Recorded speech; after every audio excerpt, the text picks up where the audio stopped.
아까 제가 뭐라고 말씀드렸습니까? 2시간 안에 병실 비워야 한다고 했잖아요. 존경하는 여러분, 저는 20년간 장례 지도사로 일했습니다. 그동안 제 손으로 치러드린 장례가 1000건이 넘어요. 그래서 이 업계의 속사정을 너무 잘 압니다. 오늘 말씀드릴 내용은 여러분의 노후 자금 1000만 원 이상을 지킬 수 있는 이야기예요.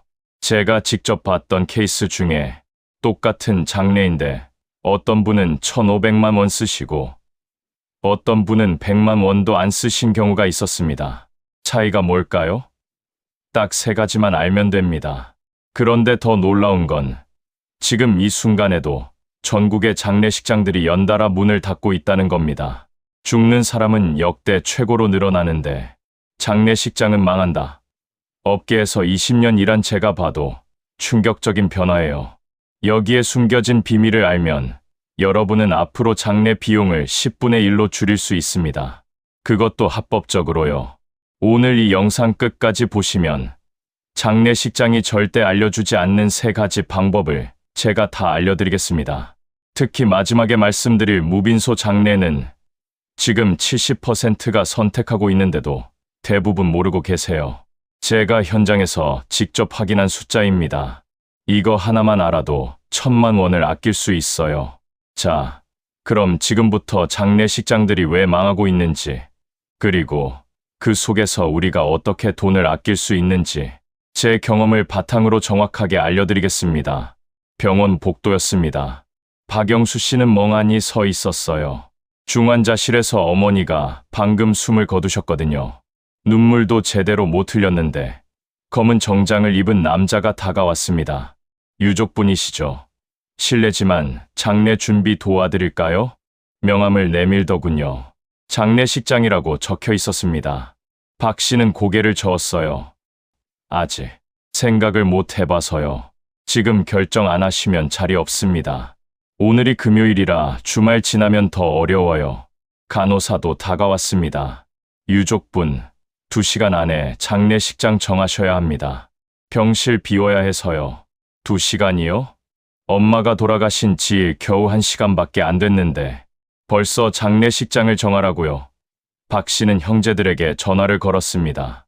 하지만 동생은 부산에 있었고 여동생은 미국에 있었어요. 당장 올 수 없었죠. 일단 기본 패키지 보시죠. 지금 계약하시면 600만 원에 해드릴게요. 600만 원, 큰 돈이었어요. 하지만 따질 여유가 없었습니다. 복도에는 다른 장례식장 직원들도 서성이고 있었어요. 마치 누가 먼저 계약을 따내나 경쟁하는 것 같았습니다. 알겠습니다. 그렇게 하겠습니다. 박 씨는 계약서에 도장을 찍었어요. 제대로 읽어볼 시간도 없었습니다. 2시간이라는 시간이 계속 머릿속을 맴돌았거든요. 3일이 지났습니다. 장례를 마치고 정산서를 받았어요. 이게 뭡니까? 1650만 원이라니요. 지금 장난하시는 겁니까? 600만 원이라고 하지 않았나요? 기본 패키지가 600만 원이었죠. 나머지는 추가 항목입니다. 여기 자세히 보세요. 수혜 업그레이드 150만 원, 관 특별 제작 200만 원, 꽃 장식 300만 원, 리무진 서비스 100만 원, 식사 비용 400만 원. 박 씨는 할 말을 잃었습니다. 계약서를 다시 꺼내봤어요. 작은 글씨로 빼곡하게 적혀 있더군요. 추가 항목은 별도 청구, 계약 후 취소 불가. 돈이 없었어요.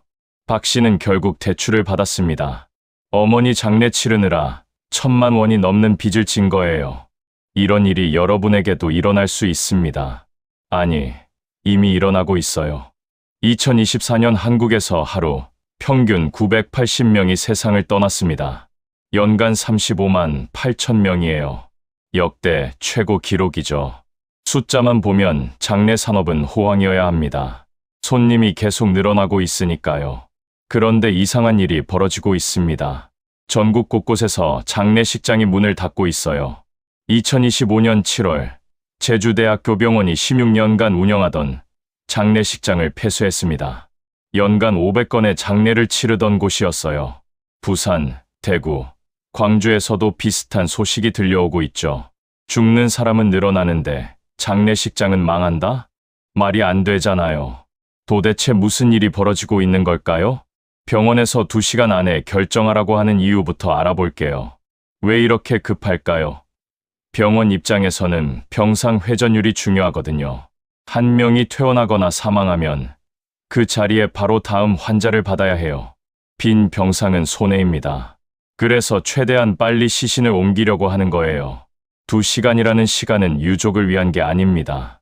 병원을 위한 시간이에요. 그런데 더 큰 문제가 있어요. 바로 그 2시간 안에 장례식장 영업사원들이 이미 대기하고 있다는 겁니다. 어떻게 그렇게 빨리 알고 올까요? 병원과 제휴를 맺고 있어요. 누군가 사망하면 병원에서 연락을 줍니다. 지금 어느 병동에 박아무개 환자분이 돌아가셨어요. 가족들이 아직 결정 못했으니 빨리 오세요. 그러면 영업사원들이 달려오는 거죠. 병원 복도에서 유족을 기다리고 있다가 타이밍을 봐서 접근합니다. 도와드릴까요? 라는 친절한 말로 시작하지만 실제로는 영업이에요. 계약을 따내야 하니까요. 슬픔에 빠진 유족은 냉정한 판단을 할 수 없습니다. 그 틈을 노리는 거예요. 급하게 만들어서 생각할 여유를 주지 않는 겁니다.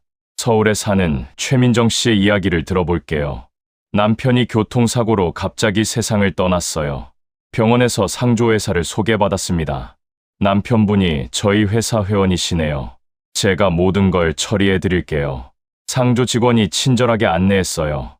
빈소 위치에 장례 용품, 식사 메뉴까지 다 정해줬습니다. 수의는 이게 좋습니다. 명주 수의라 품격 있어요. 관은 이 제품이 튼튼하고요. 꽃은 이렇게 해야 체면이 서죠. 하나하나 권유하더군요. 최 씨는 뭐가 뭔지 모르겠더래요. 슬픔에 빠져 있으니 고개를 끄덕일 수밖에 없었습니다. 여기 서명하시면 됩니다. 최 씨는 서명했어요. 계약서 내용을 제대로 읽지 못했습니다. 3일 후 장례를 마치고 최종 정산서를 받았어요. 1,850만 원. 처음에 700만 원이라고 하지 않았나요? 기본 상조 상품이 700만 원이었죠. 나머지는 업그레이드 비용이에요. 수의를 명주로 하셨잖아요. 관도 특별 제작하셨고요. 꽃도 프리미엄으로 선택하셨습니다. 그걸 제가 선택한 건가요? 당신이 권유한 거잖아요. 계약서에 서명하셨습니다. 여기 보세요. 최 씨는 억울했지만 어쩔 수 없었어요. 이미 진행된 일이었으니까요. 이런 일이 왜 가능할까요? 장례식장의 수익 구조를 이해하면 답이 보입니다. 경기도의 한 장례식장 관계자가 익명으로 이렇게 말했어요. 솔직히 말씀드리면 빈소 대여료로는 돈을 못 벌어요. 진짜 돈은 다른 데서 나오죠. 어디서 나올까요? 음식입니다. 빈소 대여료는 하루에 50만 원에서 100만 원 정도예요. 3일장을 치르면 150만 원에서 300만 원 사이죠. 큰 돈이 아닙니다. 인건비 빼면 남는 게 별로 없어요. 그런데 음식은 다릅니다. 조문객 한 명당 음식값이 2만 원에서 3만 원이에요. 과거에는 조문객이 평균 150명 정도 왔거든요. 계산해 볼까요? 150명이 3만 원씩 음식을 먹으면 450만 원입니다. 여기에 술과 음료까지 더하면 500만 원을 넘어요. 3일 동안 음식만으로 500만 원 이상을 버는 거죠. 빈소 대여료보다 훨씬 많습니다. 그래서 장례식장 업계에서는 이렇게 말했어요. 우리는 육개장 장사를 하는 거다. 장례식장 하면 뭐가 떠오르시나요? 아마 많은 분들이 육개장을 떠올리실 거예요. 빨간 국물에 소고기가 듬뿍 들어간 그 음식 말입니다. 장례식장에 가면 거의 항상 육개장이 나오잖아요. 왜 육개장일까요? 업계 관계자들은 솔직하게 말합니다. 대량으로 만들기 쉽고 오래 끓여도 맛이 유지되며 원가 대비 남는 게 많기 때문이라고요. 롯데 칠성음료는 장례식장 전용 제품을 따로 만들어 납품합니다. 제품 이름도 바꿔요. 잔치집 식혜를 좋은 대로 식혜로, 고향집 식혜를 우리가 함께 했던 식혜로요. 장례라는 특수한 상황에 맞게 제품명까지 바꾸는 겁니다. 대기업이 장례식장 전용 제품을 따로 만들 정도로 시장이 크다는 거예요. 과거 국정감사 자료를 보면 놀라운 숫자가 나옵니다. 당시 국립대병원 장례식장에서 파는 물건의 평균 이익률이 82%에 달했어요. 쉽게 말해서 18만 원에 들여온 물건을 100만 원에 판다는 뜻입니다. 서울대병원은 3년간 장례식장에서만 60억 원을 벌었고 충남대병원은 무려 77억 원을 벌었어요. 대학병원이 장례식장으로 수십억 원을 버는 시대였습니다. 상조업체가 장례식장에 고객을 소개해주면 장례식장은 상조업체에 수수료를 줬어요. 그 수수료가 40%에서 50%에 달했다고 합니다. 절반 가까이를 수수료로 줘도 남는 장사였던 거죠. 장례식장은 그야말로 황금알을 낳는 거위였어요. 사람은 반드시 죽고 죽으면 반드시 장례를 치러야 하니까요. 경기가 불황이어도 장례는 미룰 수 없습니다. 망한다는 게 불가능해 보이는 사업이었어요. 그런데 이 완벽해 보이던 사업 모델의 핵심 전제가 무너지기 시작합니다. 조문객이 사라지기 시작한 거예요. 인천에 사는 김태훈 씨 67의 이야기입니다. 10년 전 어머니가 돌아가셨을 때 조문록을 보니 153명이 다녀갔어요. 친척, 친구, 직장 동료, 이웃, 빈소가 붐볐습니다. 작년에 아버지가 돌아가셨어요. 김 씨는 또 조문록을 펼쳐봤습니다. 32명. 같은 동네에 살고 같은 친구들인데 왜 안 왔을까요? 김 씨는 문자를 확인했어요. 부고를 보낸 사람은 100명이 넘었는데 실제로 온 사람은 32명뿐이었습니다. 나머지는 답장을 보내왔어요. 형님, 조의금 보냈습니다. 못 가서 죄송합니다. 카카오톡 조의금 기능으로 3만 원을 보내고 끝이었죠. 김 씨는 서운하지 않았대요. 오히려 이렇게 생각했답니다. 나도 이제 안 가도 되겠구나. 변화의 시작은 코로나19였습니다. 2020년 전 세계가 멈춰섰을 때 장례식장도 예외가 아니었어요. 정부는 장례식장에도 사회적 거리두기를 적용했고 조문객 수를 제한했습니다. 빈소에 동시에 있을 수 있는 인원이 제한됐고 식사도 간소화됐어요. 어쩔 수 없는 상황이었죠. 그런데 이상한 일이 벌어졌습니다. 코로나가 끝난 후에도 조문객이 돌아오지 않은 거예요. 150명 오던 조문객이 30명에서 50명으로 줄었습니다. 가족 10명만 모여서 장례를 치르는 경우도 흔해졌어요. 장례식장 관계자들은 당황했습니다. 코로나 때 어쩔 수 없이 안 온 거라고 생각했는데 이제 와도 되는데 안 오는 거예요. 코로나가 조문 문화를 바꿔버린 겁니다. 사람들이 깨달은 거예요. 굳이 장례식장에 가지 않아도 된다는 거요. 왜 이렇게 됐을까요? 요즘 사람들은 너무 바빠요. 장례식장이 지방에 있으면 왕복 반나절이 걸리잖아요. 회사에 휴가를 내야 하고 교통비도 듭니다. 주말에 장례식이 아니면 참석하기가 정말 어려워요. 그래서 많은 사람들이 이렇게 생각합니다. 조의금만 보내고 나중에 따로 인사하지 뭐. 마음은 있는데 시간이 없는 거죠. 카카오톡에는 조의금 전용 봉투까지 생겼어요. 터치 몇 번이면 조문이 끝나는 시대가 된 겁니다. 직접 가지 않아도 예의를 다했다고 생각하는 거예요. 그리고 젊은 세대는 장례식장 분위기 자체를 불편해해요. 검은 옷 입고, 절하고, 음식 먹고, 이런 형식적인 절차가 고인을 진심으로 추모하는 것과 무슨 관계가 있느냐고 생각하는 사람들이 늘었습니다. 형식보다 진심이 중요하다고 생각하는 거죠. 조문객이 줄면 장례식장에는 치명타예요. 장례식장 수익의 핵심은 음식이었으니까요. 150명이 오던 손님이 30명으로 줄면 음식 매출은 5분의 1로 쪼그라듭니다. 500만 원 벌던 게 100만 원으로 줄어드는 거예요. 빈소 대여만으로는 인건비도 안 나옵니다. 장례식장은 더 이상 황금알을 낳는 거위가 아니게 됐어요. 그런데 여기서 끝이 아닙니다. 조문객이 줄어든 정도가 아니라 아예 빈소 자체를 차리지 않는 사람들이 나타나기 시작했거든요. 경기 안산에 사는 안미숙 씨 56의 이야기예요. 작년 1월 어머니가 돌아가셨습니다. 안 씨는 빈소를 차렸어요. 3일장으로요. 첫날 오전 10시 조문객 제로. 오후 3시 친척 2명이 왔어요. 저녁 7시 이웃 1명이 왔습니다. 둘째 날도 비슷했어요. 총 8명이 다녀갔습니다. 안 씨는 빈소에 혼자 앉아 있었어요. 텅 빈 빈소, 차려진 음식에 시들어가는 꽃, 3일 후 청구서를 받았습니다. 빈소 대여료 240만 원, 음식비 420만 원, 총 660만 원. 8명을 위해 660만 원을 쓴 거예요. 안 씨는 생각했습니다. 다음에 아버지 돌아가시면 그냥 안치실에서 입관만 하자. 1년 후 아버지가 돌아가셨어요. 안 씨는 빈소를 차리지 않았습니다.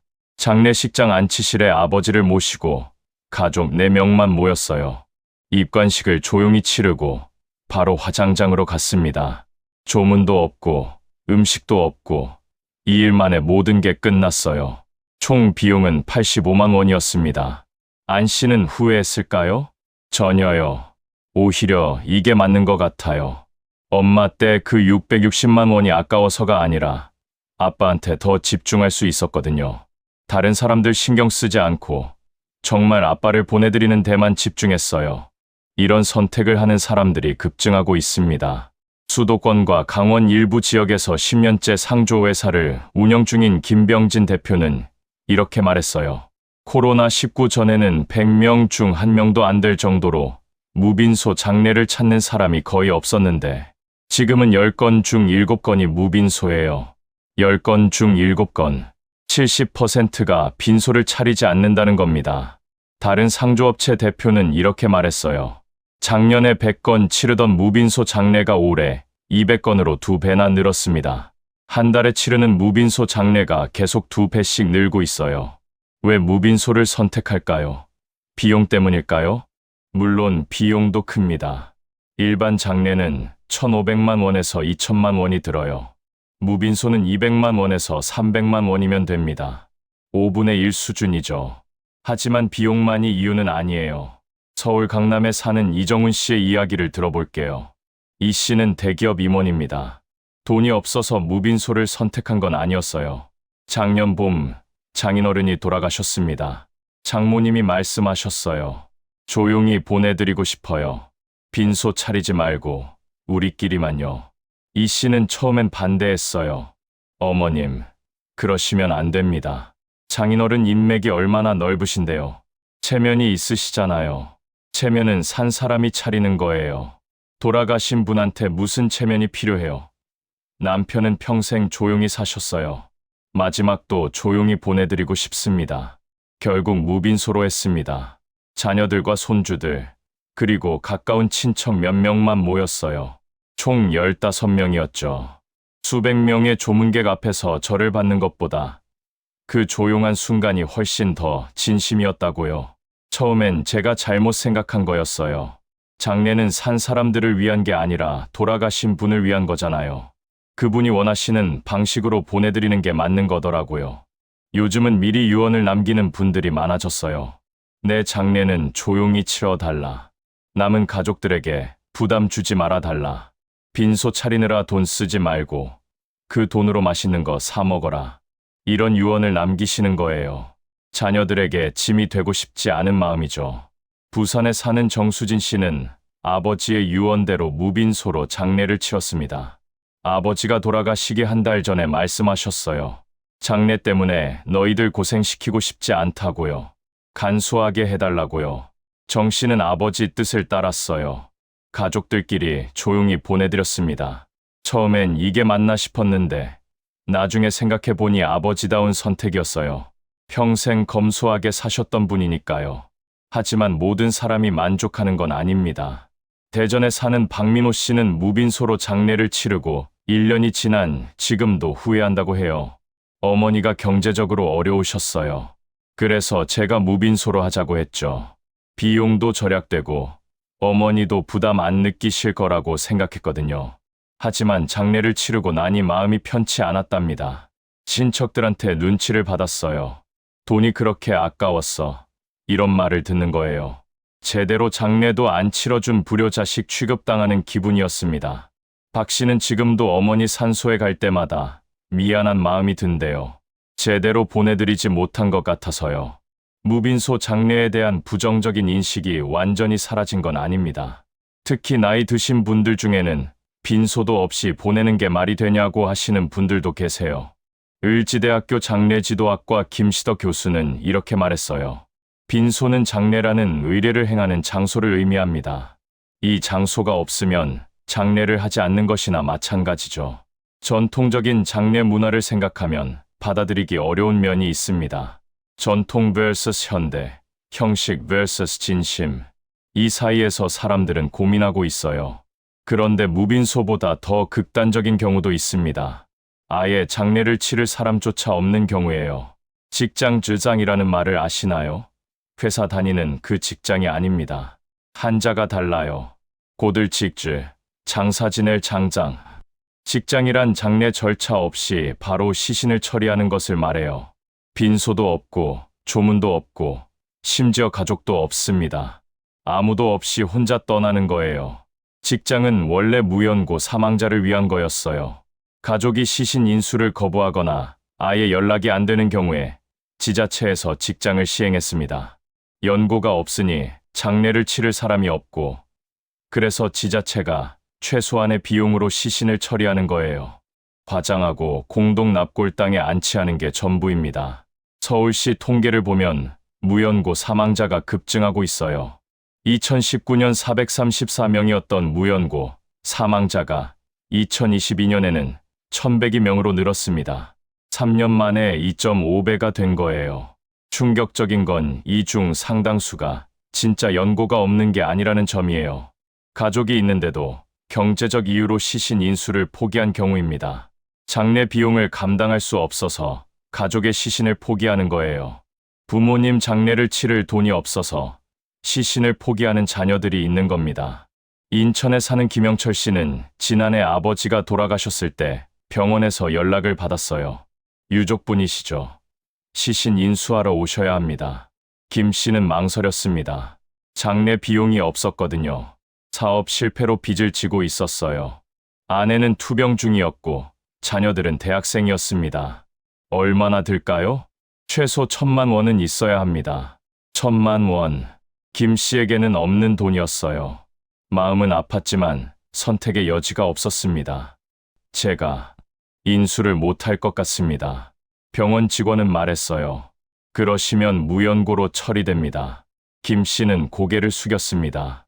죄송합니다. 아버지는 지자체에서 직장으로 처리됐어요.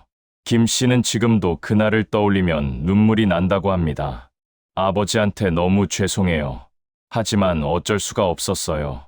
이런 일이 하루 평균 3건 이상 발생하고 있습니다. 더 마음이 무거워지는 건 고독사 통계예요. 보건복지부가 2025년 11월에 발표한 자료에 따르면 2024년 고독사 사망자는 3,924명으로 역대 최고를 기록했어요. 전년보다 7.2%나 증가했습니다. 하루 평균 10명 넘게 고독사로 세상을 떠나는 겁니다. 고독사가 뭘까요? 가족이나 친척과 단절된 채 혼자 살다가 혼자 죽는 거예요. 죽은 줄도 모르고 며칠, 심하면 몇 주가 지나서야 발견되는 경우도 있습니다. 누군가 발견하기 전까지 시신이 방치되는 거죠.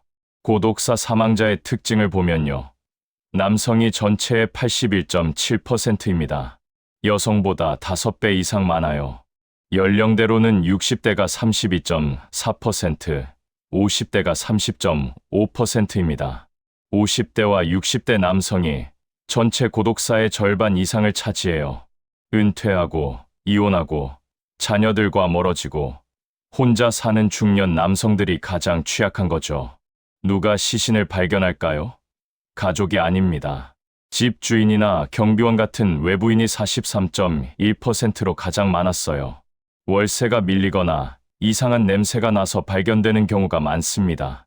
가족이 발견한 경우는 26.6%에 불과했고, 이 비율은 계속 떨어지고 있어요. 발견 장소도 달라지고 있습니다.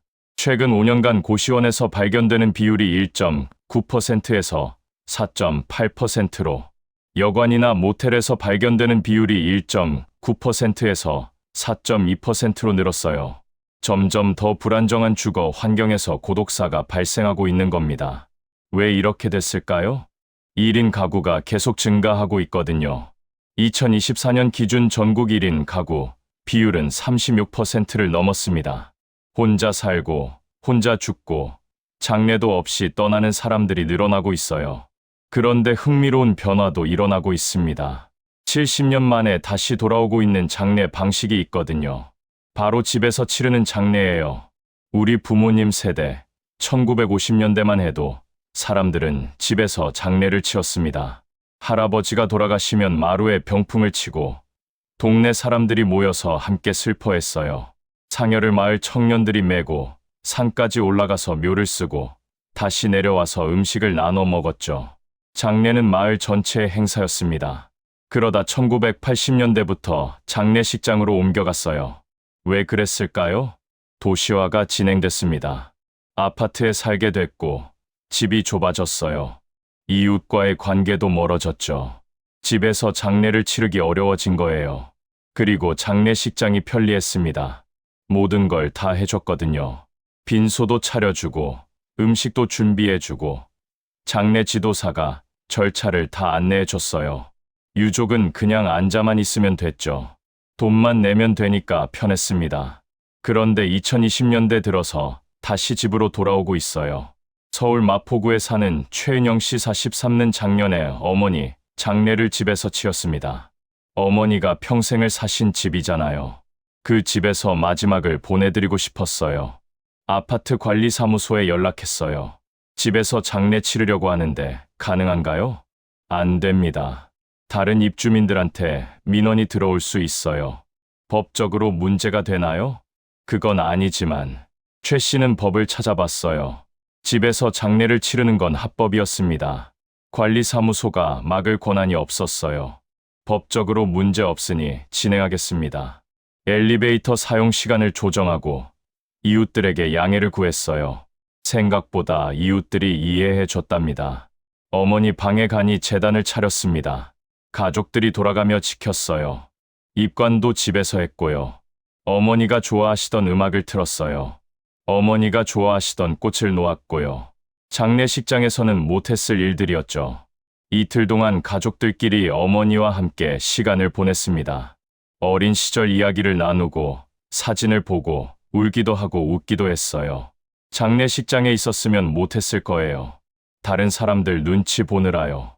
우리 집에서 편하게 어머니를 보내드릴 수 있었습니다. 총 비용은 300만 원 정도였답니다. 장례식장보다 훨씬 저렴했고 의미는 훨씬 컸어요.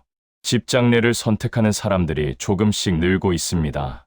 비용도 저렴하고 고인이 살던 공간에서 마지막을 함께 할 수 있고 경식에 얽매이지 않고 자유롭게 할 수 있으니까요. 하지만 쉽지는 않아요. 아파트 관리사무소가 거부하는 경우가 많습니다. 이웃들의 민원도 문제예요. 우리 아파트에서 사람이 죽었다는 소문이 퍼지면 집값이 떨어진다고 걱정하는 사람들도 있어요. 그리고 시신 보관이 어렵습니다. 24시간 이상 안치하려면 냉장 시설이 필요한데 집에는 그런 시설이 없잖아요. 장례 지도사를 불러야 하는데 집 장례를 해주는 업체가 많지 않아요. 비용도 생각보다 비쌀 수 있고요. 그래도 선택하는 사람들은 말합니다.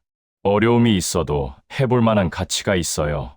장례 문화가 정말 빠르게 변하고 있습니다. 전통적인 3일장에서 무빈소로, 장례식장에서 집으로, 형식에서 진심으로. 그런데 이 모든 변화 속에서 한 가지 질문이 남습니다. 그럼 우리는 어떻게 해야 할까요? 선택지는 크게 세 가지입니다. 첫 번째, 전통적인 장례예요. 3일장에 빈소 차리고, 조문객 받고, 정식으로 치르는 방식이죠. 비용은 1,500만 원에서 2,000만 원 정도 듭니다. 장점은 뭘까요? 체면을 지킬 수 있어요. 친척들, 지인들 앞에서 제대로 보내드렸다는 만족감을 얻을 수 있죠. 조문객들과 고인을 추억하며 위로를 받을 수도 있고요. 단점도 있습니다. 비용 부담이 크죠. 3일 내내 빈소를 지켜야 하니 육체적으로도 힘들어요. 조문객 응대하느라 정작 고인과의 이별에 집중하기 어렵다는 분들도 계세요. 두 번째, 무빈소 장례입니다. 빈소 없이 안치실에서 입관하고 바로 발인하는 방식이에요. 비용은 200만 원에서 300만 원 정도예요. 장점은 명확합니다. 비용이 확 줄어들죠. 조문객 신경 쓸 필요 없이 가족끼리 조용히 보낼 수 있어요. 이 일이면 모든 게 끝나니 시간도 절약되고요. 단점도 있어요. 주변 시선이 부담될 수 있어. 돈이 아까워서 그랬나 하는 오해를 받을 수도 있죠. 나중에 제대로 못 보내드렸다는 죄책감을 느끼는 분들도 계세요. 세 번째, 집 장례예요. 고인이 살던 집에서 장례를 치르는 방식입니다. 비용은 300만 원에서 500만 원 정도고요. 장점은 의미가 크다는 거예요. 고인이 평생 살던 공간에서 마지막을 함께 할 수 있죠. 형식에 얽매이지 않고 우리만의 방식으로 할 수 있고요. 단점은 현실적인 어려움이 많다는 겁니다. 아파트 관리사무소 설득해야 하고 이웃들 눈치도 봐야 해요. 시신 보관 문제도 있고 집 장례해주는 업체 찾기도 쉽지 않아요. 어떤 선택이 정답일까요? 정답은 없습니다. 각 가정의 형편과 가치관에 따라 다를 수밖에 없어요. 중요한 건 미리 준비하는 겁니다. 부산에 사는 강성호 씨는 3년 전부터 자신의 장례를 준비하기 시작했어요. 아내랑 둘이 앉아서 대화를 했죠. 우리가 죽으면 어떻게 할 건지요. 강 씨 부부는 결정했습니다. 무빈소로 하자고요. 자녀들에게 부담 주기 싫었거든요. 애들한테 말했어요. 아빠, 엄마 장례는 무빈소로 해라. 빈소 차리고 조문객 받느라 고생하지 마라. 그 돈으로 너희들 애들 학원비 내라. 자녀들은 처음엔 반대했답니다. 아버지, 그게 무슨 말씀이세요? 제대로 모셔야죠. 제대로 모시는 게 비싼 장례 치르는 게 아니다. 너희들이 부담 없이 편하게 보내주는 게 제대로 모시는 거다. 강 씨는 문서로 남겼어요. 유언장에 적었습니다. 장례는 무빈소로 할 것, 비용은 300만 원 이내로 할 것, 화장 후 바다에 산골할 것, 명확하게 적어놨어요. 자녀들이 나중에 고민하지 않도록요. 이게 진짜 자식 사랑이에요. 내가 죽고 나서 애들이 돈 때문에, 체면 때문에 고민하는 거 보기 싫거든요. 여러분도 지금 준비하셔야 합니다. 3가지만 해두시면 돼요. 첫째, 가족과 대화하세요. 자녀들과 솔직하게 이야기 나누는 겁니다.